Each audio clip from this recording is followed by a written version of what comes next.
Hola a todos, mi nombre es Joan y bienvenidos aquí una vez más a mi canal de opinión y pensamiento, a un video nuevo en la franja de conversaciones, ya saben, una franja supremamente interesante respecto a, bueno, al pensamiento, al debate, al intercambio de ideas, a la construcción en comunidad respecto a nuestra percepción y a nuestra cosmovisión de la existencia. Hoy tengo el gusto y el placer de tener en este espacio a un suscriptor del canal.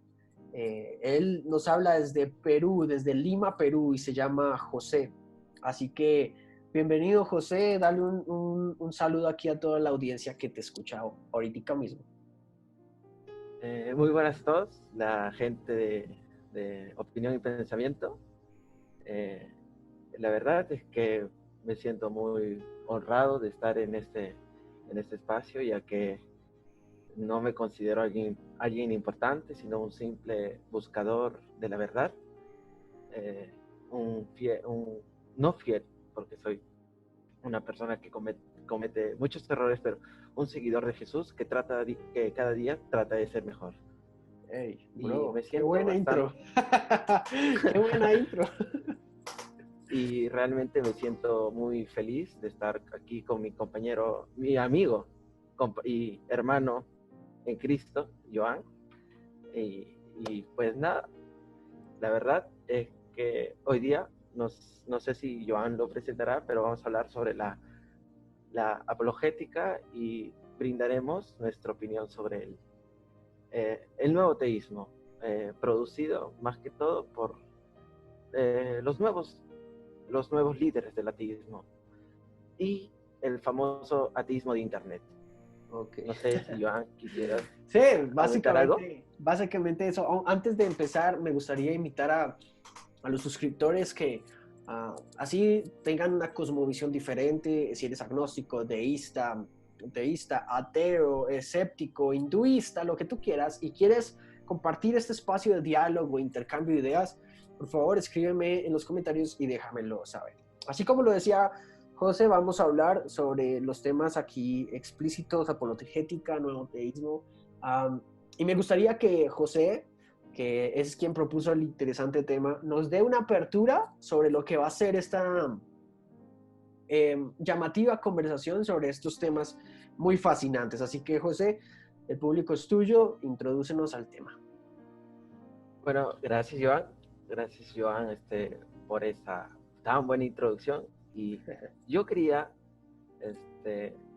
conversarles, mostrarles sobre el tema que vamos a conversar hoy, y que es la apologética en general.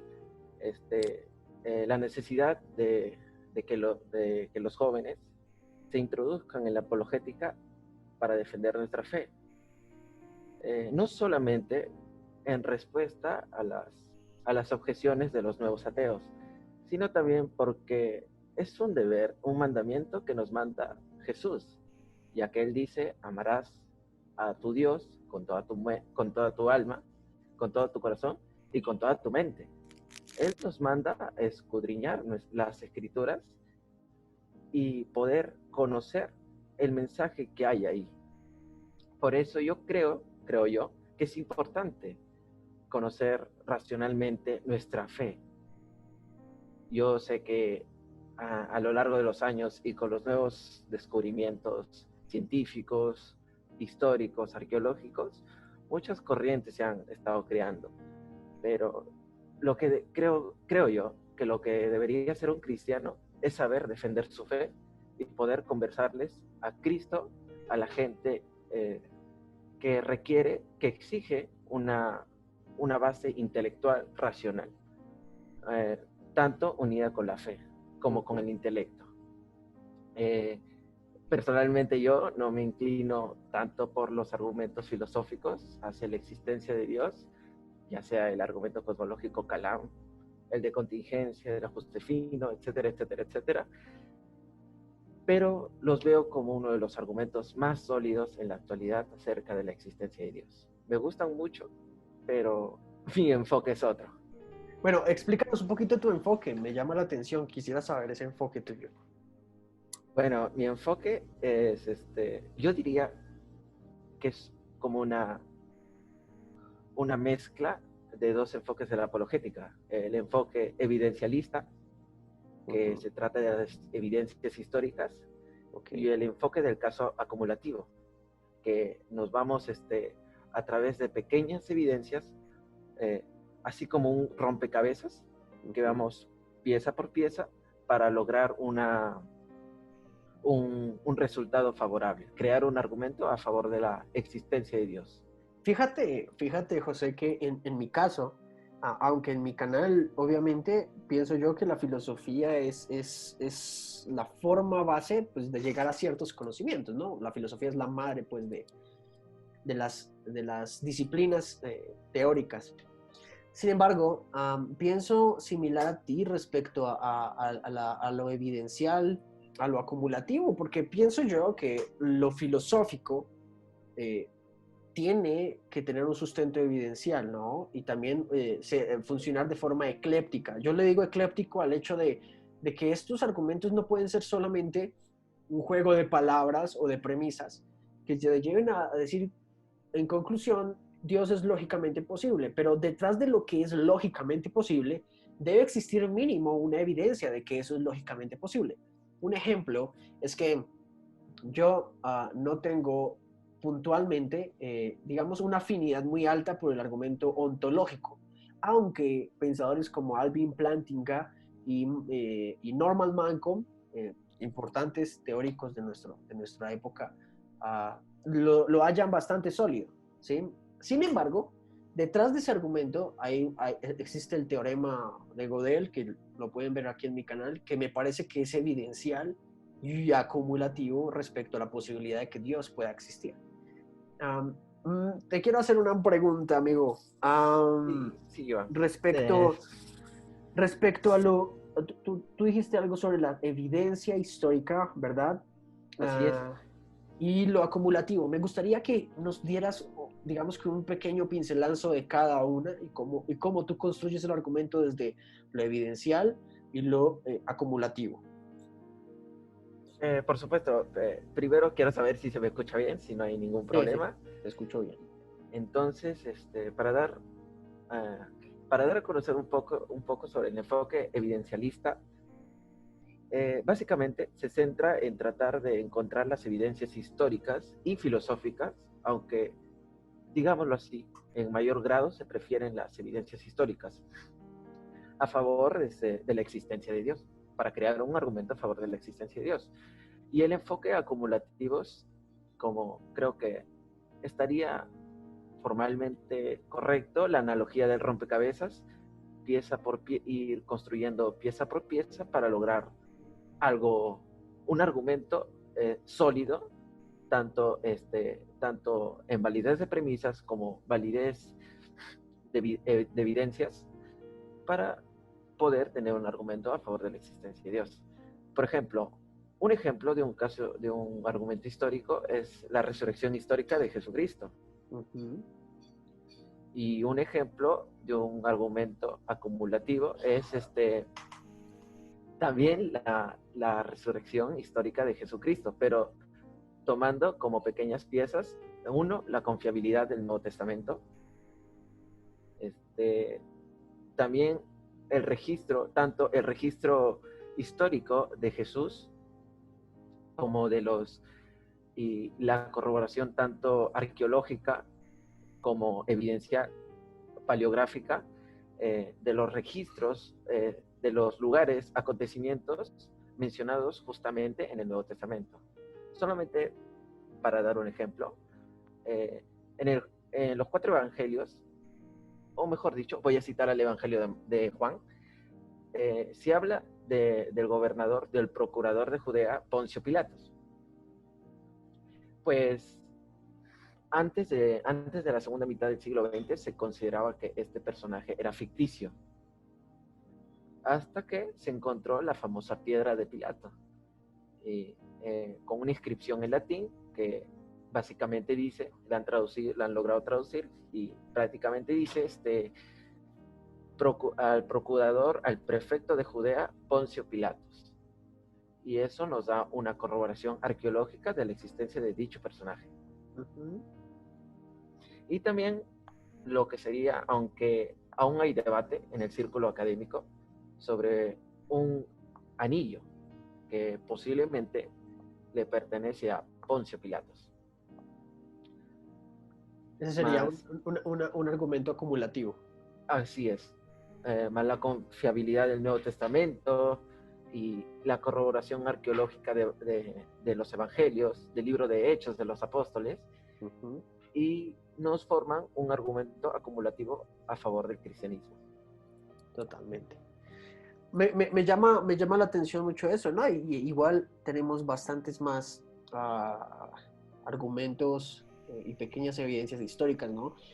Durante varios días, y creo que en algún momento en algún video lo dije, la evidencia arqueológica, por ejemplo, de los lugares que la Biblia menciona, en Monte Sinaí, el lugar bíblicamente hablando, ¿no? No el Monte Sí, Sinaí de la tradición católica, que está incorrecta su ubicación, sino el Monte Sinaí por el arqueólogo aficionado Ron Wyatt, el Monte Sinaí, tenemos el paso por el mar, por el Mediterráneo, tenemos pues jeroglíficos hebreos en la parte arábica, en donde pues nunca creerías que un jeroglífico hebreo aparecería allí, pero obviamente sabemos por la descripción bíblica que allí está. El descubrimiento de la que podría ser la ubicación del arca de Noé en los montes Ararat, eh, Sodoma y Gomorra y la cantidad de azufre que se concentra en esos lugares y las estructuras de los lugares que parecen edificios que muy probablemente fueron consumidos por el fuego y por el azufre. Esta cantidad de evidencia histórica nos lleva a construir un caso a favor de, obviamente, principalmente del cristianismo. Y esto finalmente sería apologética, que sería defender el cristianismo como fiable. Lo que yo encuentro que es una problemática es que muchas personas, y está bien hacerlo, pero digo, no puedes solo tener una fe ciega, sino que tienes que tener sí. una fe que vaya caminando con la razón. Eh, ¿Por qué? Porque la fe es la certeza de lo que se espera, la certeza, pero ¿qué certeza tienes tú de lo que estás esperando si no lo tienes? Y luego dice la convicción de lo que no se ve. Entonces, certeza y convicción son dos formas de entrenar esa mente. Tú decías al principio, amarás al Señor tu Dios con todo tu corazón, con toda tu alma, con toda tu mente y con todas tus fuerzas. Es ejercitarte. Básicamente, tú puedes ser un buen cristiano y puedes obviamente lograr tus objetivos siendo un buen cristiano, pero es probable que tengas muchas concepciones erradas de Dios al no estudiar puntualmente tu fe. Pues así es, Joan. Usualmente lo que tú has mencionado al principio, quiero dividirlo por partes. Las evidencias que tú has mencionado, por ejemplo, el paso en el Mar Rojo, el monte Sinaí, en la famosa península de Sinaí, algunas fortalezas egipcias en el paso de Egipto hacia la tierra de Palestina, también Sodoma y Gomorra, la gran concentración de azufre que hay en esos lugares, también corroboración arqueológica, por así decirlo, de tales ciudades, aunque aún no hay un consenso. No sé si tú has oído hablar de la famosa biblioteca de Ebla y Mari. Sí, Ya, bueno, aún que se discute si realmente fue la primera biblioteca de la humanidad, pero recientemente se ha hecho un estudio donde se han encontrado cerca de 125.000 tablillas de arcilla, si no me equivoco, escritas en acadio, en los idiomas propiamente de dicha región, y han logrado reconstruir cerca de unas 25.000 tablillas donde se mencionan las ciudades de Sodoma y Gomorra, los grandes patriarcas, por ejemplo, Abraham, Isaac, incluso hasta Jacob. Todo eso, claro, no hay que decir que, oh, mira, la Biblia tenía razón en eso, por lo tanto es la palabra de Dios, sino que yo considero que eso forma parte de un caso acumulativo a favor de que la Biblia es históricamente fiable. totalmente. En absoluto, porque creo que el problema del nuevo ateísmo, como lo que ya enseguida vamos a tocar, es suponer que alrededor del cristianismo gira una serie de mitologías parecidas a un cómic de Marvel o DC Comics, o a un mito grecorromano que fue construido de forma intencional durante el pasar del tiempo y digamos que pierde objetividad el nuevo ateísmo, y no solo el nuevo ateísmo, yo diría que todo tipo de ateísmo pierde objetividad cuando trata de desmontar el peso de la prueba histórica, y eso que estamos hablando solo de las pruebas históricas, ¿no? Eh, cuando trata de desmontarlas y no ofrece nada a favor de su propia cosmovisión. Hemos tenido, y yo he tenido bastantes conversaciones con ateos que aún al día de hoy no quieren conversar conmigo ante la pantalla para otras personas, que llegan al punto en el que reconocen que no quieren nombrar a aquella fuerza creadora como Dios, sino que dejan su ateísmo y se convierten en un agnosticismo así, un pseudo-agnosticismo un poco raro, um, que se convierte hasta curioso, ¿no? Porque la lógica, el uso de la lógica, uno. Dos, las evidencias históricas, arqueológicas. Tres, las contingencias filosóficas. Y cuatro, las evidencias científicas te llevan a pensar que lógicamente detrás del cosmos y de la existencia hay una mente arquitecta. Dos, que la cosmovisión cristiana, y cuando yo digo de la cosmovisión cristiana, hablo de la cosmovisión plenamente bíblica. O sea, yo no estoy hablando aquí de denominaciones, estoy hablando de la cosmovisión plenamente bíblica. Es la cosmovisión más objetiva para entender el mundo que hay a nuestro alrededor. Respecto al nuevo ateísmo, José, cuéntanos, ¿qué opinas sobre el nuevo ateísmo? ¿O qué consideras tú más bien que es el nuevo ateísmo? Es un poco difícil de argumentar, de comentar, porque a veces se pueden llegar a malentendidos e incluso las personas pueden llegar a ofenderse. Hace un tiempo, en el canal de un amigo,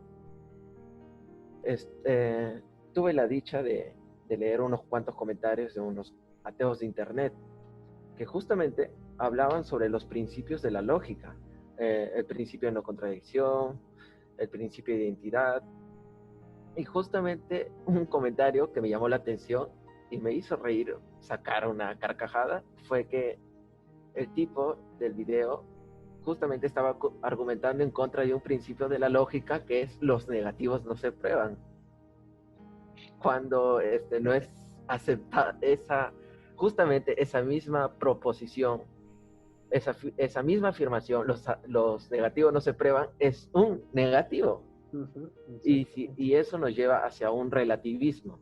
Ajá, exactamente. Pues mi opinión sobre el nuevo ateísmo en base a mis experiencias, no digo que todos los nuevos ateos sean malos o sean unas personas muy cerradas, sino que yo hablo de ese sector dogmático, de ese sector que se centra más que todo en insultar, en desmeritar, en tratar de hablar, de hablar, digámoslo así, términos técnicos, pero de manera peyorativa, a manera de insulto hacia las personas que tienen fe. No una fe basada en las evidencias, pero sí una fe, como los cristianos tradicionales. No, Para mí... y yo pensaría que de hecho lo que tú dices es un ateísmo mucho más fanático y que de hecho Exacto. un ateísmo que cae en imitar lo que tanto se preocupa por criticar. O sea, un ateísmo tan fanático que se parece exactamente a la religiosidad que se vuelve absolutamente fanática. El ateísmo cae paradójicamente hablando en una contradicción respecto a que es una fe absolutamente ciega. O sea, yo podría y cualquiera puede ser ateo de una forma objetiva. De verdad, conozco muy pocos ateos que objetivamente sustenten su punto de vista. Yo, Somos dos. sí, exacto. Muy pocos ateos que te pueden sentar y decir, mira, tú me estás diciendo esto, no creo, no solo no creo, sino pienso que es improbable por esto, por esto, y sigo siendo ateo. Ok, está bien por ti, ¿vale?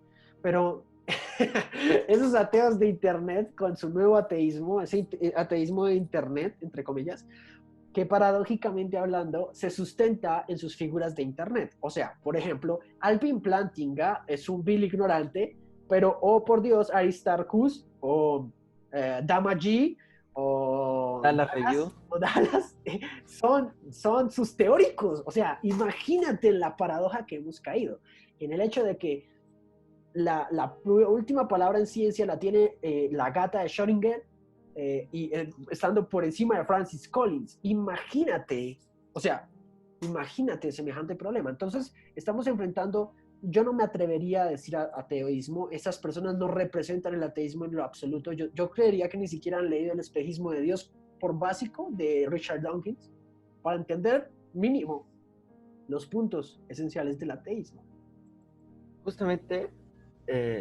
Justamente antes de tener esta conversación, estaba leyendo el libro del escritor Josh McDowell, Evidencia que exige un veredicto. En la parte, y él a través de una entrevista a un estudiante de una universidad en Luisiana, dice que el escéptico nos mantiene en un marco cerrado, en un marco donde no existe Dios, donde no hay probabilidad, no es plausible que existan los milagros, que todo es realmente, que todo lo que existe es la realidad física tal y como la conocemos, que no hay vida después de la muerte, y que no se puede ver más allá de un naturalismo metodológico. Y creo que ahí recae el problema actual del escéptico, que se cierra tanto en esas ideas que no permite,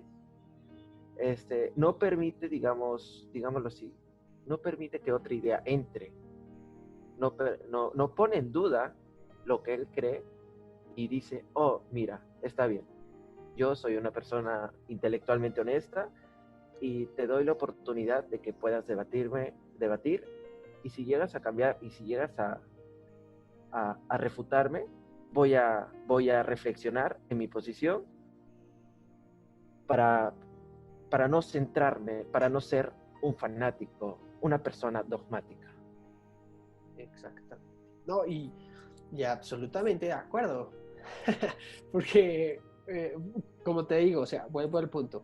Ese nuevo ateísmo frente a la apologética que con gran esperanza creo que jóvenes como tú, porque yo ya estoy viejo, jóvenes de muchos países se están levantando, ¿sabes?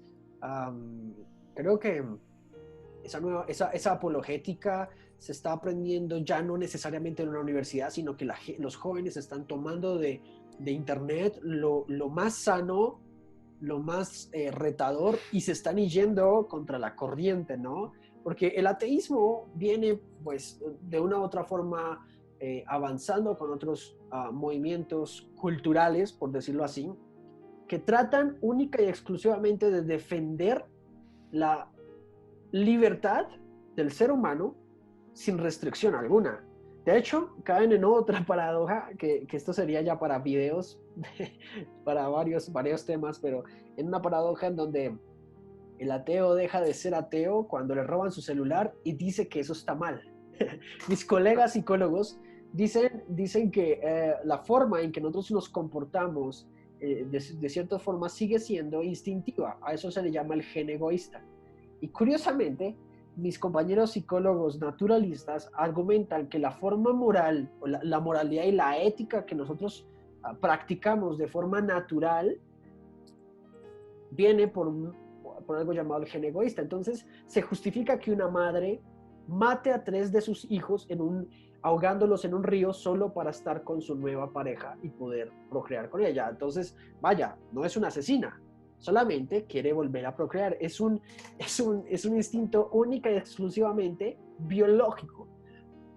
Tratar de eliminar la moralidad, tratar de eliminar la ética, es literalmente tratar de eliminar al cristianismo de la sociedad, porque pues nuestra cultura occidental está cimentada sobre el cristianismo, bro. O sea, nuestra normatividad, nuestras leyes, nuestras constituciones están solidificadas sobre un principio cristiano. gústele a quien le guste. Sí, así es. Justamente hablando sobre el tema de la moralidad, eh, pues sí, realmente yo creo que esta generación, con este nuevo ateísmo, este nuevo resurgimiento de este movimiento ateo, militante, porque no es un ateísmo racional, es un ateísmo militante, yo creo que esta generación ha decidido sacar a Dios de la ecuación. Como dice Nietzsche, decidieron matar a Dios para poder vivir bajo sus propios preceptos y que justificar algunos actos como meramente productos de la genética. Y yo te quisiera hacer una pregunta, ya que en mi preparación he visto que muchas conductas genéticas, muchas conductas psicológicas, perdón, que realizaron algunos supervivientes del Holocausto se basan justamente en algunos determinantes genéticos. Y yo quisiera que, como tú, como psicólogo, me des tu opinión si de verdad los avances de la psicología ya como ciencia este, eh, pueden descartar la idea de Dios. Mira, voy a hacerte intelectualmente honesto, ¿ok? Sí. Creo que mis colegas psicólogos no vayan a insultarme. Ya estoy aquí. En Colombia estoy censurado en la página más importante de psicología, ¿viste? Por decirlo políticamente incorrecto. Mira, yo me encuentro en un punto bastante incómodo. Soy un psicólogo que ha usado la psicología para ayudar a las personas, y desde la psicología he encontrado que hay argumentos muy plausibles para determinar argumentos a favor de la existencia de Dios. Uh, la neurociencia, por ejemplo, nos está arrojando muy buenos resultados respecto a las neuroimágenes y al estudio en relación con el cerebro y la religión. Es un tema que podríamos tratar en otro momento, pero me encuentro en un punto incómodo porque mis colegas psicólogos me tienen como un desertor, en el sentido en el que no apoyo lo que la psicología ha tratado de meter a la fuerza por encima de la ciencia. Me refiero a que hay muchas cosas que hoy por hoy la psicología ha sido precursora de la misma.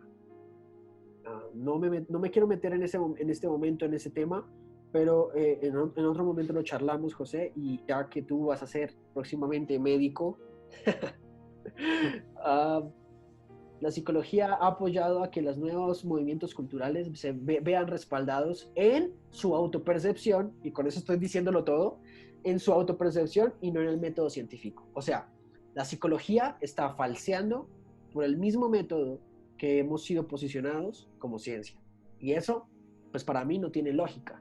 Por lo tanto, creer o suponer que tu autopercepción puede determinar la realidad de las cosas es literalmente un fallo en la objetividad. Entonces, esa es mi respuesta. Espero que mis colegas psicólogos no se me vayan a enojar. La posición es un poco complicada respecto al tema. Así que sí pienso que Dios y los argumentos psicológicos pesan, pero no entre la comunidad psicológica, porque la comunidad actualmente psicológica es una comunidad poco científica, desgraciadamente. ¿Se podría decir que hay una deshonestidad intelectual? En la, ¿Una en la falta de comunidad, objetividad?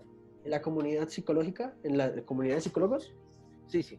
sí, total, absolutamente, absolutamente. Esto es para otro, y creo que nos estamos saliendo un poco del tema, José, pero es un tema muy genial y podríamos conversarlo en otro momento, pero sí, yo sí te admito, hay una deshonestidad en los diferentes cuerpos psicológicos respecto a su falta de criterio científico. Científico.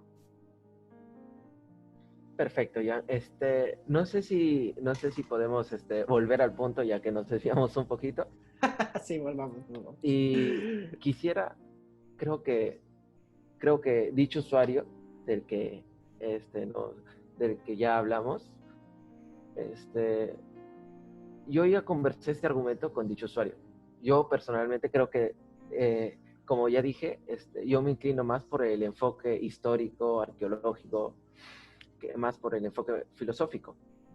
En lo personal, considero al Kalam, al ajuste fino, al argumento de la contingencia, como los argumentos más sólidos filosóficamente hablando.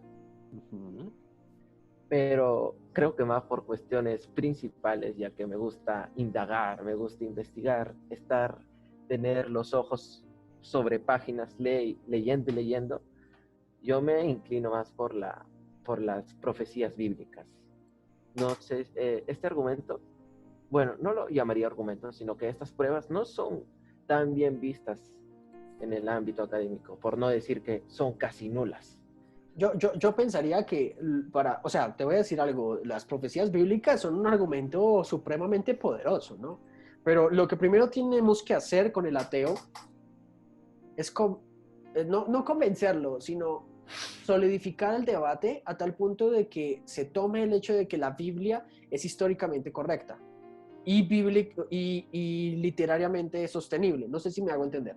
Cuando eso Sí. pasa, tenemos la posibilidad de argumentar, porque obviamente un ateo, pues bueno, no creo en la Biblia, no creo en Dios, ahora vienen que las profecías son ciertas, pero es un argumento muy poderoso, las profecías es un argumento muy poderoso, y creo que es un argumento que debe usarse de manera correcta, porque ya entenderás que hay movimientos cristianos o religiosos que podrían usar las profecías para su beneficio personal, y ya ha sucedido, pero pienso yo que las profecías son unas de las señales y de las evidencias históricas, literarias de la prevalencia del cristianismo. Pues sí, tienes razón. Incluso me quiero salir un poquito. Incluso el mismo Dios dice en Deuteronomio que la manera para poder conocerlo a Él y que hay personas que vienen de Él justamente es a través de las profecías. O sea, el don de poder conocer el futuro. Uh-huh. Y también justamente lo que me has dicho, tienes toda la razón. Que hay algunas denominaciones, tanto cristianas como de otras religiones, que utilizan las profecías en su propio beneficio. No ha faltado ni un ateo que me diga, mira, tú me dices que las profecías bíblicas son ciertas, entonces, por la misma lógica, también las profecías del Corán son ciertas, o las profecías de los libros hindúes también son correctas. O incluso ha llegado un ateo a decirme que las profecías de los Simpsons también, siguiendo la base, siguiendo la lógica, también son correctas. Y yo creo que ahí es el problema. Mira, ¿cómo decírtelo? Yo pensaría que las profecías, tal y como la Biblia las nombra, pienso que sirven ya más que para el ateo, porque el ateo no va a creer por profecía. O sea, créeme que va a ser complicado que el ateo crea por profecía, a menos de que sea el mismo Dios quien le haga una revelación puntual al ateo, ¿sí? Sin embargo, yo pensaría que las profecías tienen dos funciones específicas. Una, darle solidez a la creencia cristiana, puntualmente cristiana, porque bueno, los Simpson pudieron haber profetizado algo, pero pues su trazabilidad histórica es nula, ¿vale? Uno. Dos, la profecía simplemente tiene que recordarle al pueblo que cree que las cosas venideras están más cerca que nunca. Entonces, a mí me parece que el argumento de la profecía, de las profecías bíblicas, por reitero, las profecías bíblicas, son un argumento plausible para afirmar la fe, no tanto para demostrar la fe. No sé si me estoy haciendo entender, o sea, para solidificar tu fe y mi fe, pero no para dar evidencia propia ante el escéptico de la fe. Tú no hablabas de Deuteronomio, yo te nombraría Hechos. Los apóstoles, luego de que Jesús muere y resucita, tienen esta pasión pues por predicar el evangelio a toda criatura, y se van predicando, y el primero es Pedro. Pedro se para, pero fíjate qué pasa. Pedro elocuentemente, de forma lógica, coge la ley de la Torá, hilana toda la ley y la historia judía con el Cristo crucificado por ellos, asesinado por ellos y resucitado al tercer día, junto con las profecías. Porque ellos sabían, ponle cuidado, porque ellos sabían que los judíos tenían una fe mínima hacia Yahvé, hacia Dios, y podían usar el argumento para darle solidez a esto. Entonces yo pienso que con un ateo es diferente en el sentido en el que podemos usar al Cristo histórico para darle solidez a la argumentación de la existencia de Dios en la cosmovisión cristiana. Bueno, eso pienso yo, no sé. Pues, yo comparto mucho de salió un gallo. Yo comparto mucho de tu pensamiento, pero quisiera también poder matizar algunas ideas. Yo en lo personal considero que las profecías realmente podrían ser un buen argumento a favor de la existencia de Dios y también para reforzar nuestra fe, porque creo que primero sería más correcto definir bien una profecía. Por eso usaré la definición literaria, la que brinda la Enciclopedia Británica, y la Enciclopedia Británica define a profecía profecía como una proclamación hecha por un profeta de Dios acerca de un futuro venidero. Tanto puede ser como para proceder al arrepentimiento o para mostrar una destrucción o para traer esperanza. Yo en lo personal sí creo que las profecías podrían ser un buen argumento porque aparte de que narran hechos con una precisión casi del 100%, con una precisión casi exacta, también eso nos deja, creo que a la tesis del naturalismo la vuelve menos plausible. Me explico. Por ejemplo, yo creo que ningún ser humano sobre la faz de la Tierra va a anticipar un hecho que sucederá dentro de unos 400 años con una exactitud del 100%. Uh-huh. Y por eso yo creo que eso no derroca totalmente la tesis planteada por el naturalismo, pero yo creo que refuerza al teísmo y sobre todo al teísmo cristiano. Totalmente. Así es, totalmente. Y bueno, yo frente a las objeciones que he encontrado a esto, realmente posiblemente la más fuerte sería la datación. El problema de la datación de algunos textos. No sé si me permites esbozar de manera rápida y sencilla una profecía. Dale. Bueno, la que voy a mostrar va a ser una profecía que habla sobre Alejandro Magno, escrita en el libro de Daniel, en el capítulo 8, para ser exacto. Primero quiero que entendamos algo. Dios, digámoslo así, no dice, mira, en tal fecha, tal momento y tal lugar vendrá tal persona, sino que Dios utiliza objetos de la realidad, conocimientos que tienen las personas de su época para poder transmitir el mensaje. No sé si me dejo entender. ¿Sí? Ok, entonces esta profecía, la que acabo de mencionar, se llama la profecía del Cordero y el Macho Cabrío. Yo sé que suena un poco pastoril, pero su contenido realmente es fascinante. Rápidamente, la profecía del Cordero y el Macho Cabrío habla sobre un carnero que tiene 2 cuernos y uno es más grande que el otro, hasta que del oeste viene un macho cabrío que lo golpea y lo tumba. Este macho cabrío se hizo fuerte, se hizo grande y poderoso, porque él tenía un cuerno que justamente es la descripción que acabo de mencionar. Pero en un momento dado, cuando estaba digámoslo así, en el auge de su poder, se quiebra y se divide en 4 cuernos más. Uh-huh. Dicho cuerno se divide en 4 cuernos más. Y entonces, es aquí donde llega la interpretación. Según la Biblia, según el libro de Daniel, el arcángel Gabriel, perdón, bajó para explicarle la profecía a Daniel. Y el carnero representaba a los reinos de Medo y de Persia.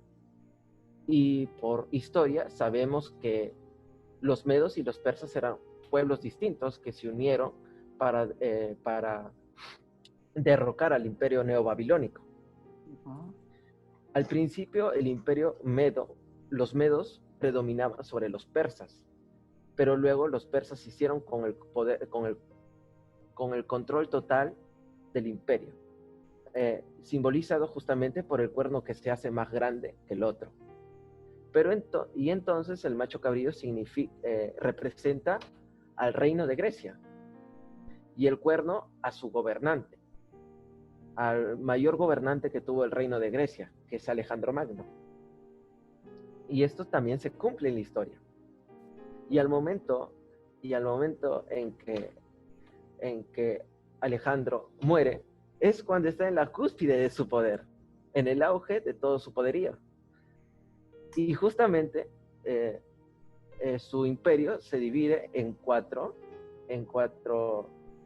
reinos, por así decirlo, en 4 divisiones gobernadas por sus 4 comandantes. La región y hay que recalcar una región, la región de los Ptolomeos, que justamente vendría otra parte de la profecía que no me quiero extender porque es un poco larga. Yo sé que esta profecía le he parafraseado porque no me la sé tanto de memoria, pero es la profecía que he estudiado a fondo. Y yo creo, más que todo, que para poder comprobar que esta profecía es correcta es confiar en que Daniel se escribió antes de dichos eventos. Y justamente a eso atacan los escépticos, que Daniel o que cualquier libro profético se escribió post-eventum y no pre-eventum. Aunque esta tesis está rechazada por los descubrimientos, los descubrimientos arqueológicos.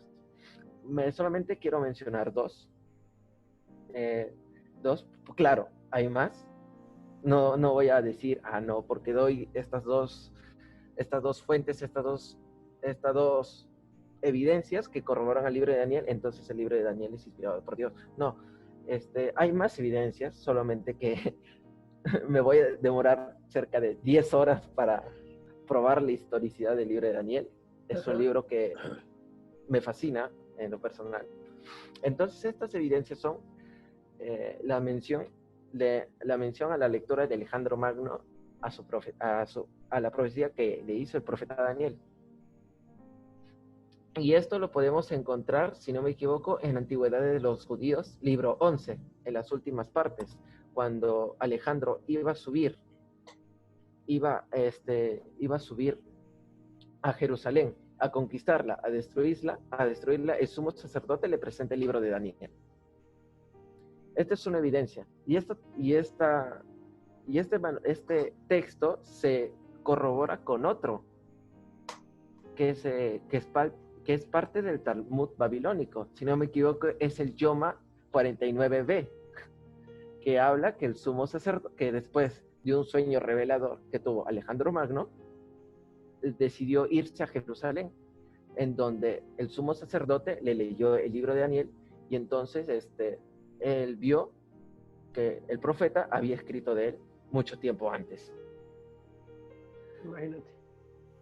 Las profecías, o sea, lo que llegaríamos al punto finalmente es de que las profecías, obviamente, como esta, pues obviamente le aportan plausibilidad al cristianismo. En eso estamos absolutamente de acuerdo. Y que de hecho nos llevaría mucho más videos para hablar de las profecías restantes, o sea, la aparición o la profecía sobre Jesús, que hay muchas corrientes que no lo aceptan, entre otras cosas, y que creo que son las profecías más fuertes respecto al cristianismo. Una pregunta para ir cerrando, Sí, José. sí, sí. Sí, por favor. Para terminar, respecto a la apologética, ¿tú qué pensarías que le hace falta a la juventud actual para desarrollar apologética sin necesidad de ir a universidades? ¿Qué crees que le falta a la juventud actualmente? Eh, no diría el material, porque material de apologética sobra.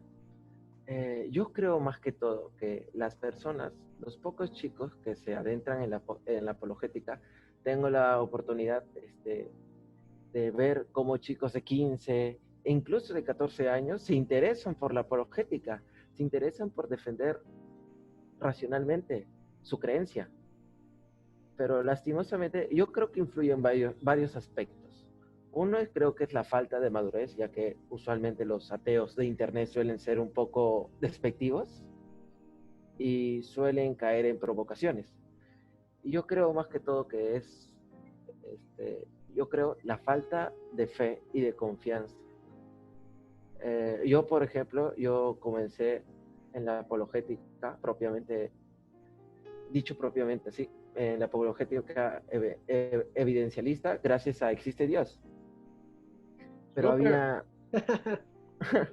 pero Bien. habían muchas, me recubrían muchas dudas. Y yo creo que esas preguntas al cristiano que está comenzando en esto, les suelen llenar la mente de varias dudas. Por ejemplo, preguntas como ¿quién creó a Dios? O el famoso problema del mal en todas sus versiones.